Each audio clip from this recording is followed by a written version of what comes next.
সুইডেনের ডায়েরি থেকে আপনাদের সবাইকে স্বাগতম। আমরা যাচ্ছি মিডসামারের অনুষ্ঠানে যোগ দিতে। মিডসামার সুইডেনের সবচেয়ে তাৎপর্যপূর্ণ এবং ব্যাপকভাবে পালিত উৎসবগুলোর মধ্যে অন্যতম।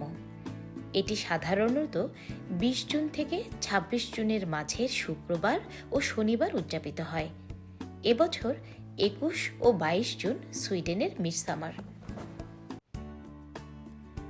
বাস থেকে নেমে আমরা যাচ্ছি আমাদের গন্তব্যে। সুইডেনের বিভিন্ন জায়গায় মিডসামারের অনুষ্ঠান হচ্ছে। আমরা যাচ্ছি গুন্ডেসগোর্ডে। এটা একটি ঐতিহাসিক ও সাংস্কৃতিক স্থান। এই স্থানটি প্রায় ১০ শতকের সময়কালকে ধরে রেখেছে। সেই ভাইকিং যুগের দৈনন্দিন জীবনের বাস্তবসম্মত আভাস ফুটিয়ে তোলাই এর উদ্দেশ্য। মিডসামার উপলক্ষে এখানে মেলা বসেছে।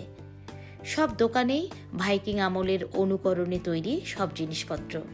এমনকি দোকানি ছেলে মেয়েরাও ভাইকিং আমলের পোশাক পরে রয়েছে।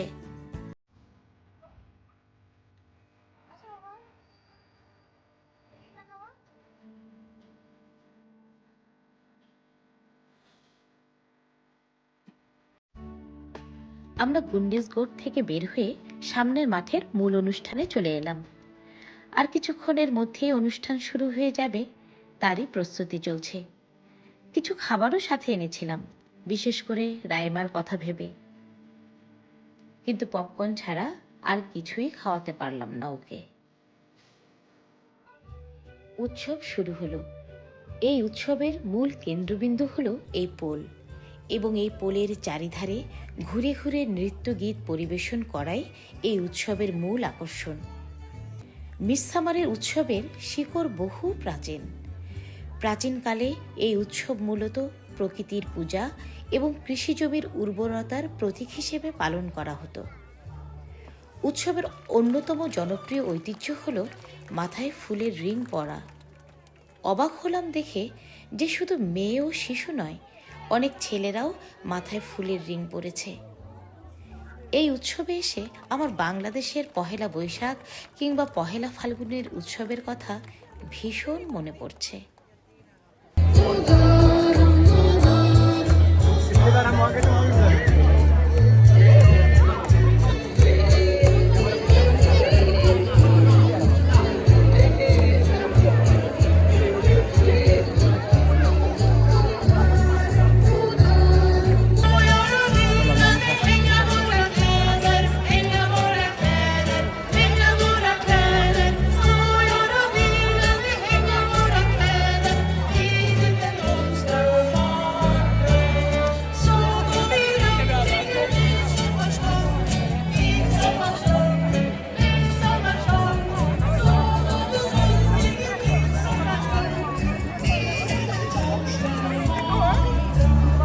অনেক আনন্দ হলো আজ।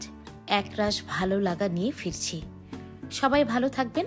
দেখা হবে পরবর্তী কোনো ব্লগে।